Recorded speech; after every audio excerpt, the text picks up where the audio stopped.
Alright, hey guys, me again, you know who I am. And today I'm here to show you my updated Eidolon Hunter build. And right off the bat, as you can see, not a whole lot has changed. I'm still running Trinity. I still got the Rubico, the exact same build. Axolotos are still the same. And I still use the Secure Lecta as well as Derga to wipe out Vomvelus really fast. So what has changed? Well, my aura has changed from enemy radar to energy siphon, and coaxium drift actually makes this pretty good. Actually, I've haven't even paid attention to this with coaxium drift, but it makes it fast enough. So I feel like I almost don't need Zeneric. Like it's interesting how I never pair these two together, but it works pretty well. And I don't have any other focus schools set up for Eidolon hunting. So I am still using Zeneric, so that's just what I'm using. And since I'm Blessed Trinity, I have to basically have energy all the time.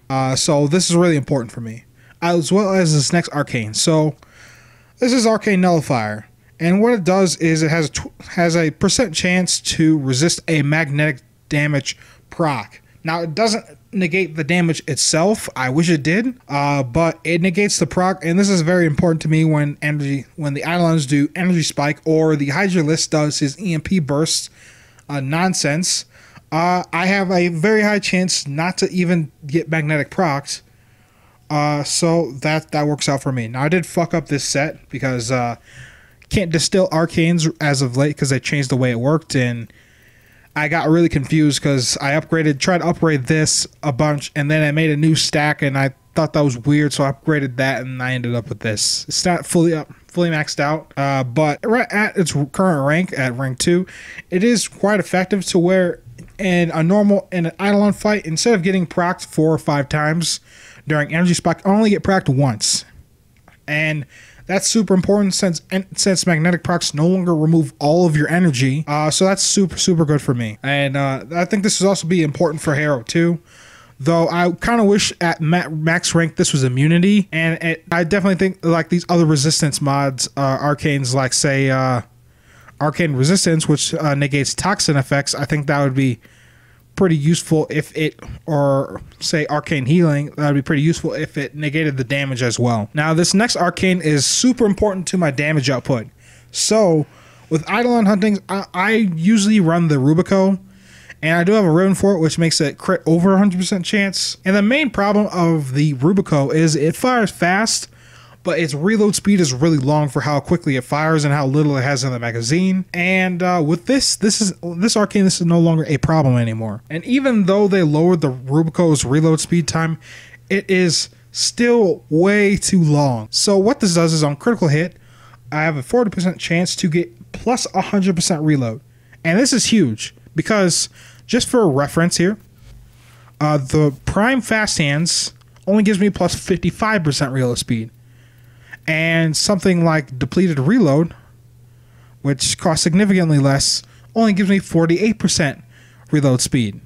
So that's huge. That's a lot of reload speed I gain. And it basically keeps my DPS up very high.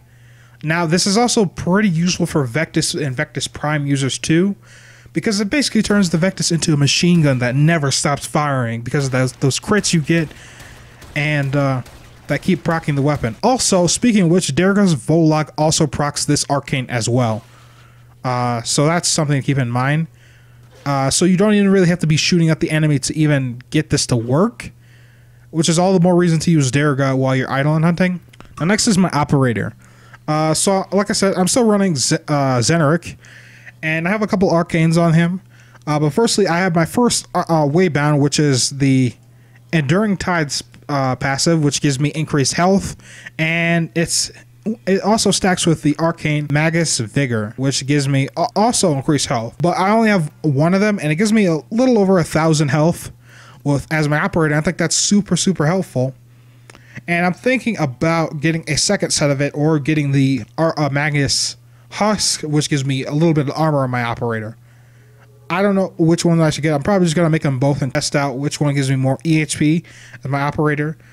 But that's super helpful, and it gives me quite a bit of health on my operator. Now on my amp, I did make a new amp. Now it is similar, it has the same prism as my very first amp, which is running the tier 3 grenade launcher with the tier 1 scaffold and the tier 2 brace, which gives me reduced recharge delay.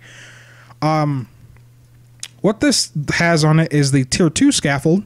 So it gives me the tier 2 scaffold is just a giant like grenade, basically like a giant just blast, but it has a big AoE, but has a very short range, and it does quite a bit of damage. Now what I find this useful for is destroying Vomvalis. The tier 1 scaffold couldn't do that very well, and neither could the tier 3 prism.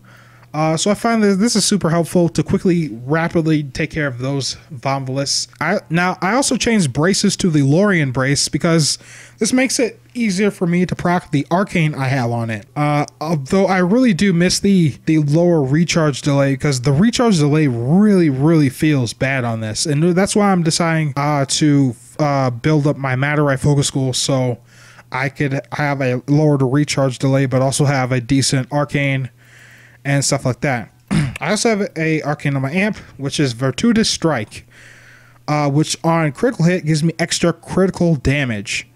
Now, I fucked this arcane up too, in the same way I fucked up my arcane nullifier set, and I'm still waiting for an option to distill those and make just a rank 3 one, but for now this will have to do. And I find, as much as this amp is good and it has good damage output, it doesn't feel all that great to use because of that massive 2-second recharge delay versus my other amp's 1-second recharge delay. I'm making another amp that's gonna have the same prism on it, but I'm gonna be using the tier 1 scaffold just like my old one, and I'm using the Lorien brace just to see if that does more damage, because I know the tier 1 scaffold has quite a large amount of damage, even though the crit damage is not that great. It's at 1.6, and it's normally 1.1 if it's ungilded. I think it's silly, but this goes up with the arcane, so I'm thinking this might be pretty good with the arcane. But for now, I'm using this, and the only reason I'm still using this and I didn't switch back to this one is because wiping up those Vomvalis is very quick with the secondary fire on this. Now I'm not using the tier 2 scaffold or the tier 2 prism, rather, because this is not very effective at all on the newer Eidolons, because it doesn't do multi-hit because it doesn't reach far enough, and you have to really just jump up to reach the bigger Eidolons. So this is not very effective anymore as much as it used to be. So that's something to keep in mind. This is why I'm running the tier 3 prism, and I'm glad I ran it on my first amp as well. Anyway guys, thank you guys for watching. I hope you guys enjoyed, and I'll catch you guys next time. Peace.